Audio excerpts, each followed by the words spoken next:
Alors, Julien, Oui, Lionel. je suis vraiment ravi aujourd'hui de présenter avec toi cette roquette. Moi aussi, une marque qu'on aime beaucoup chez Maxi Coffee. Une marque qu'on adore chez Maxi Coffee. C'est vrai. Une des plus belles marques de machines à café prosumer, comme on dit, au monde. Ouais, si ce n'est la plus belle pour moi. Mais bon, voilà, j'ai une affection particulière pour cette marque. Parce que tout le monde sait que tu en as une chez toi. Exactement. Voilà. Alors donc ça, c'est la V3. Oui, Giotto Plus V3. Giotto Plus V3. Donc V3, la dernière version de la Plus. Alors, rappelons que chez Rocket, on a les Giotto et les Cellini. Oui. C'est juste la finition sur les côtés de la machine. Giotto, c'est un petit peu bombé des côtés. Voilà, soit on a des flancs droits ou des flancs légèrement bombés. Voilà. Question de goût, mais sinon, le reste de la machine reste totalement identique. Voilà. La Plus, c'est le modèle qui n'a pas la pompe rotative. C'est le modèle donc qui a la pompe à vibration. Qui est bien isolé. Tu verras qu'on entend, elle est plutôt silencieuse. C'est vrai. Et la nouveauté entre la V2 et la V3, principalement, ça va être le PID. Exactement. Qui est juste ici. Alors, il est caché.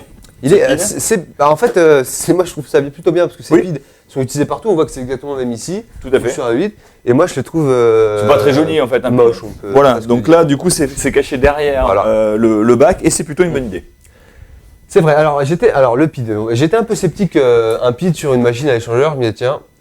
Rappelons quand même, juste avant qu'on parle du PID sur la machine à échangeur, rappelons les technologies qui existent aujourd'hui pour chauffer l'eau d'une machine à café. Alors, il y a 3 technologies. Il y en a 4 en fait. 4. Parce que la première, c'est le thermobloc.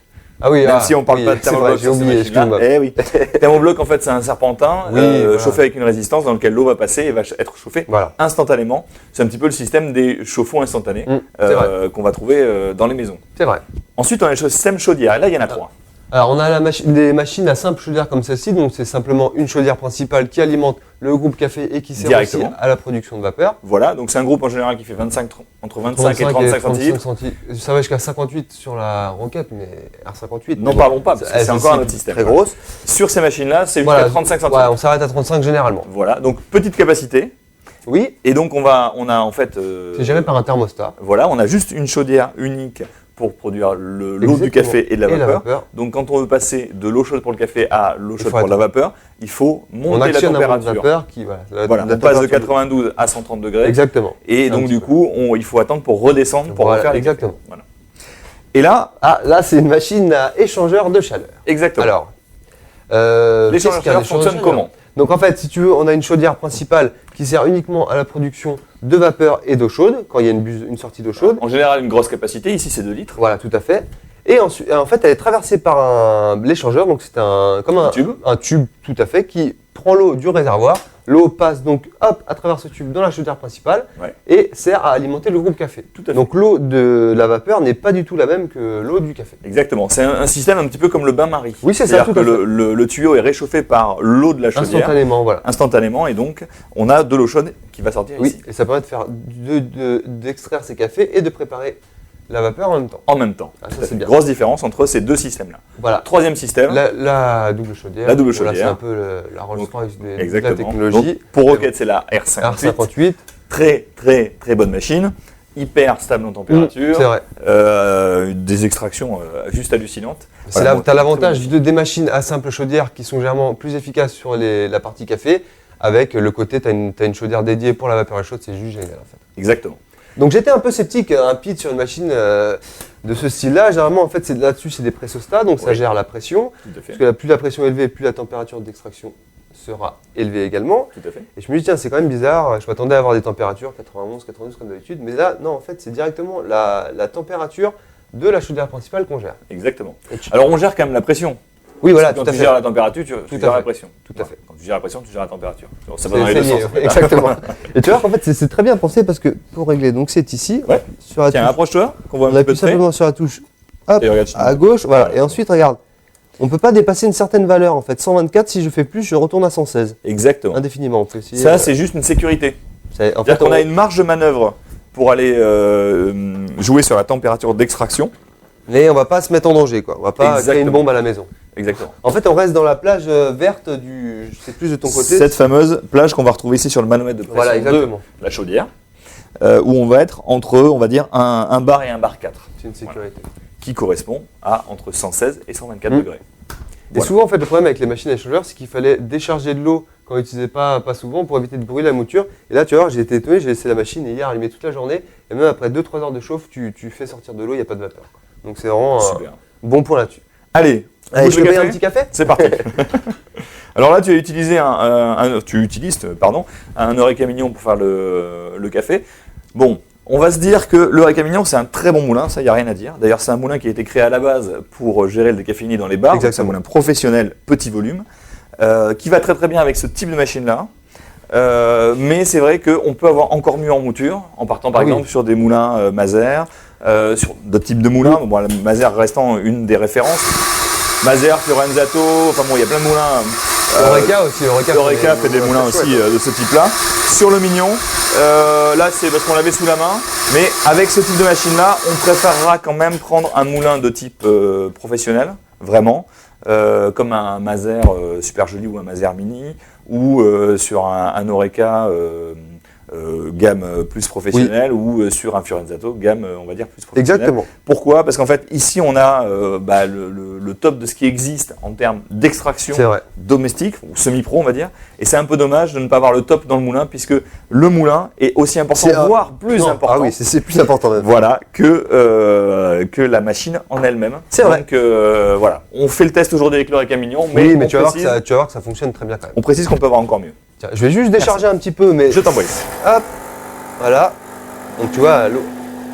C'est vrai qu'au niveau du bruit, ça reste contenu. Ah oui. Voilà. On préférera quand même la pompe rotative. Hop, je sais pas si la tienne, elle est bien en dessous. Vas-y, c'est bon. Donc on a une montée en pression qui est lente. Ah, est-ce que tu as serré suffisamment le porte-fil ? Oui. Ah, c'est bon. Regarde un petit peu. Waouh. Donc j'ai réglé un petit peu ristretto, parce que nous on aime les cafés courts. Magnifique. Le café est un peu frais. Le café est frais, il est gazeux, il est bulleux. C'est pour ça. Mais regarde un petit peu la couleur, et tu vas voir en tasse, c'est juste... Je pense qu'on peut l'arrêter. Ouais, allez, moi j'aime bien quand c'est comme ça. Hop, tac. Ah, c'est superbe, regarde ça. Regarde, les cafés sont magnifiques. On a bien les petites c'est tigré, c'est foncé. C'est très très beau. Ouais. Très beau. Voilà, au nez c'est complètement explosif. Voilà, ça c'est un café comme moi je l'aime. C'est-à-dire qu'en fait, on a ce qu'on appelle une qualité bar. C'est-à-dire qu'on a une qualité professionnelle. Évidemment meilleure que dans un bar parce qu'on a un café qui est frais, qui n'est pas cramé, etc. Puis on a quand même une machine qui respecte. Oui, tout à fait. L'entretien est important, tu as raison d'en parler. On peut avoir la meilleure machine à café, le meilleur moulin du monde. Si on n'entretient pas son groupe café, on aura un café qui aura un goût de rance, qui aura un goût de brûlé. Donc il faut nettoyer absolument avec son filtre à aveugle, c'est tout ça. Il faut regarder les tutos qui ont été faits. Exactement, regardez le tuto. Voilà, mais pour montrer comment on nettoie son groupe café, mais voilà. C'est important l'entretien, c'est la base. C'est primordial. On nettoie bien ses assiettes en fait après avoir mangé, il faut nettoyer sa machine à café une fois qu'on a fait son café. Exactement. Voilà. Bon, écoute, moi sur le café, c'est vrai, c'est juste délicieux. J'aimerais que tu refasses un autre café pour voir si justement on a une régularité en termes d'arôme, s'il te plaît. Hop. Vas-y. Merci. Alors moi pendant ce temps, je vais flusher juste pour rincer la douchette. Voilà. De toute façon, cette technologie-là permet d'enchaîner justement à volonté les cafés. On n'a pas d'emballement thermique. Sur les machines pas très bien étudiées, on peut avoir un emballement thermique. Mais c'est le point fort de Rocket en fait. Ah, voilà, la régularité thermique, pas de souci. On peut enchaîner, tu as une tablette de 10 personnes. Sans problème. Ça, c'est une machine en fait à la base qui est faite pour le domestique, clairement. On le voit, c'est vraiment du beau en fait. On a cherché à faire du beau pour la maison. Mais par contre, on a une technologie qui permet en fait tout simplement d'être utilisée en milieu professionnel pour du petit volume et uniquement du café. Oui. Je précise, on a une buse eau chaude, on a une buse vapeur, mais si on veut enchaîner 50 cafés avec cette machine-là sur une heure, il n'y a aucun problème. On le fera. Si on veut faire 80 cafés dans la journée et se passer toutes les 5 minutes, il n'y a aucun problème, ça le fera. Maintenant, c'est quand même pas fait pour ça. Non, c'est plus l'eau chaude, ça prend beaucoup. C'est un réservoir de 2 litres. C'est un réservoir de 2 litres. Donc si tu fais si tu prends 2 théières par exemple, ouais, derrière tu n'as plus de vapeur, puisqu'il va falloir attendre, parce que l'eau froide rentre dans la chaudière, il va falloir que ça réchauffe pour pouvoir reproduire de la vapeur. Donc on a quand même ce problème-là. Par contre, si on gère juste la partie café, on peut enchaîner. Ah oui, c'est un petit salon de thé ou même chez un torréfacteur. Sans problème. Ah oui, sans problème. Allez, c'est parti. C'est même mieux pour montrer la qualité de. Hop. Exactement. Donc tu vois, on a toujours la montée en pression qui est lente. Au début, hop, on reste un petit peu à 5 bars pendant quelques secondes. Ça permet un meilleur développement aromatique. C'est superbe. Et regarde, on est encore une fois, voilà. C'est superbe. Et donc cette pré-infusion apporte beaucoup en tasse et en qualité d'extraction. Ouais. C'est superbe. Allez, on goûte. On goûte et on passe ensuite. On le boit même. Hein. Au cappuccino. Oui, c'est vrai. Et tiens, encore une fois, c'est pareil. Hein, c'est très beau. C'est très beau. Là, les petites bulles que l'on voit, je ne sais pas si on peut voir en gros plan, c'est vraiment en fait le côté gazeux, le côté très frais du café, frais, qui tout simplement n'a pas encore dégazé. Donc du coup, il a été torréfié il y a 2 jours celui-ci. Il y a 2 jours. Ouais. C'est un petit peu. C'est un petit peu tôt parce qu'en général, l'expresso, on dit que c'est plutôt 7 jours. C'est le même. Hein. Au niveau température, c'est complètement la même chose. Et au niveau gustatif, c'est la même chose aussi. Donc voilà. On sait qu'on peut enchaîner des cafés. Et regarde, on va même encore faire un autre pour un cappuccino. Eh ben on y va. Alors, ce que je te propose, moi je fais le café et pendant ce temps, tu fais la mousse de lait. Bon, c'est nickel. C'est un timer, donc il n'y aura pas de souci. Allez, c'est parti. Je vais te laisser quand même prendre un petit peu d'avance parce que tu vas voir que ça va très vite. Ça monte très rapidement. Et du coup, après, je risque de m'ennuyer. Je risque de l'air, risque de retomber un peu. Comme ça, tu vas vivre ma vie, quoi. Ouais. Donc, vous travaillez, moi, je suis obligé de meubler, parler, dire n'importe quoi. Donc, les bus sont cool touch. Ça veut dire qu'ils ont mis des petites pinces, mais bon. On peut bien sûr toucher la buse. Ça ne me brûle pas.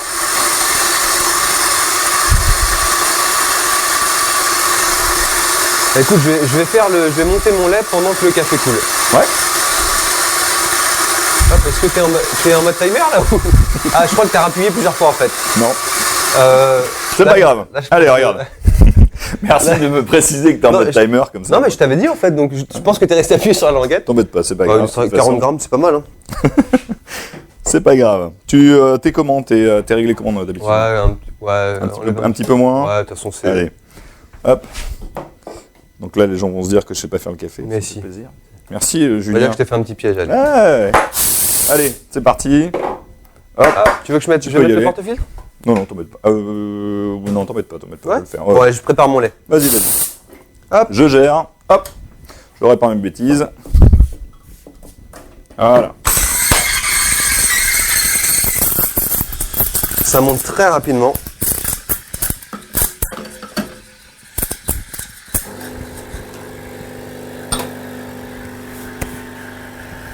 On a une qualité de lait qui est juste merveilleuse. Hop, alors la buse, toujours bien la nettoyer et bien évidemment la purger. Café juste magnifique. Hein. Ouais. C'est une matière de buse que j'aime beaucoup. Il y a différentes matières de buse et celle-ci n'accroche pas du tout le lait en fait. Parfois on a des machines, même si tu l'essuies, tu as tout le temps du lait qui reste un petit peu collé. Oui. Là, pas du tout. Alors en fait, c'est le propre en fait de la marque Rocket, des machines à café Rocket, c'est que tous les matériaux choisis pour ces machines-là sont vraiment regardés à la loupe.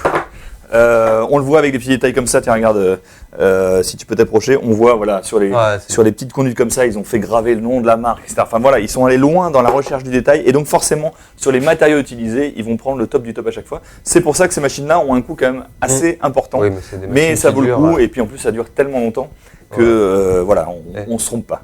T'es bien un petit peu alors, comment ça t'es pas? Non, mais j'ai fait un beau café, mais je me suis juste fait avoir avec ton timer.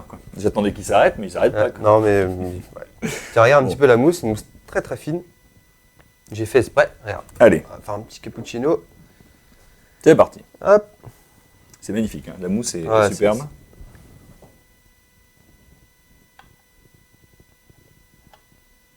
C'est une mousse à la tarte en fait que tu nous as fait, une mousse très fine. Voilà. Hop. Regarde. Superbe. Alors pour faire du latte art à la maison, les roquettes c'est extra quoi. Bah oui. C'est magnifique. Super contraste. Joli dessin. En plus t'es bien centré. Ouais, magnifique. Allez, je goûte. Je peux. Ah bah bien sûr.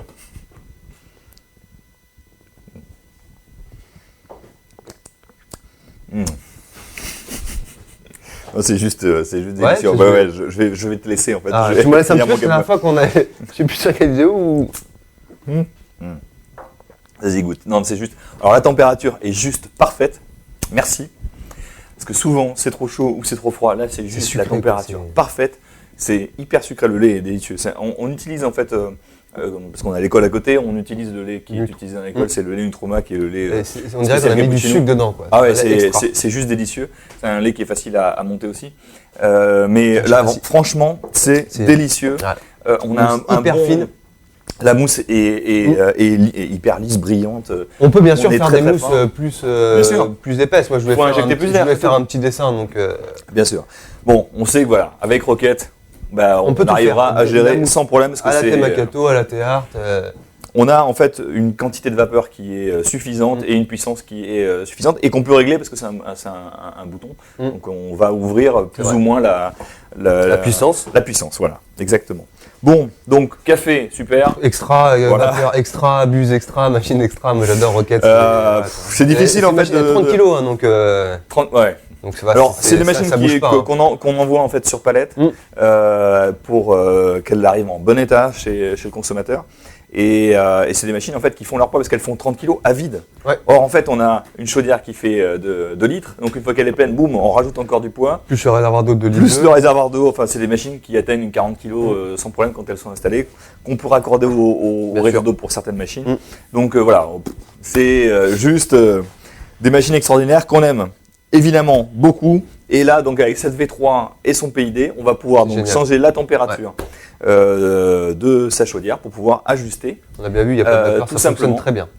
Ça fonctionne très bien et tout simplement, on va pouvoir s'ajuster aussi au café, au style de torréfaction du torréfacteur.